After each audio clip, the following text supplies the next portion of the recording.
Spirit nggak alang ada dua. yang dengan sengaja nanam alang-alang. Tapi yang udah orang nanam rumput, alang-alang ikut numbuh. Kita nggak suka alang-alang karena nggak cantik dan dia gulma gitu ya. Kita cabut, tapi kemudian ketika kita buang, dia tumbuh lagi. Makin musim hujan, tumbuhnya lebih lebat.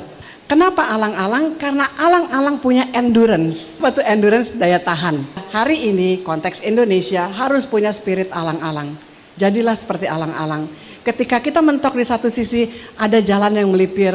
Mentok lagi di sini, kita melipir lagi yang lain. Karena hidup itu punya yang namanya zigzag teori. Di UII diajarin juga nggak? Kayaknya iya deh. Mudah-mudahan, mungkin namanya lain ya. Kalau zaman Rasulullah Muhammad ketika berjuang menyampaikan kalam Allah, itu kan melalui zigzag teori. Nggak bisa ke sini, lari ke sini, ya kan, sampai di Taif ditimpukin, ya kan, ke sini sampai akhirnya sampailah di Madinah. Sampai di Madinah mengumpulkan segala kapital dan logistik sampai akhirnya di Baitul Mal yang bertambah bertumbuh, kemudian membenchmark gitu ya, benchmarking yang ada di Makkah. Kemudian dibobot dengan analisis SWOT gitu ya, internal eksternal, sampai akhirnya diputuskan ini saatnya untuk kembali ke Mekah.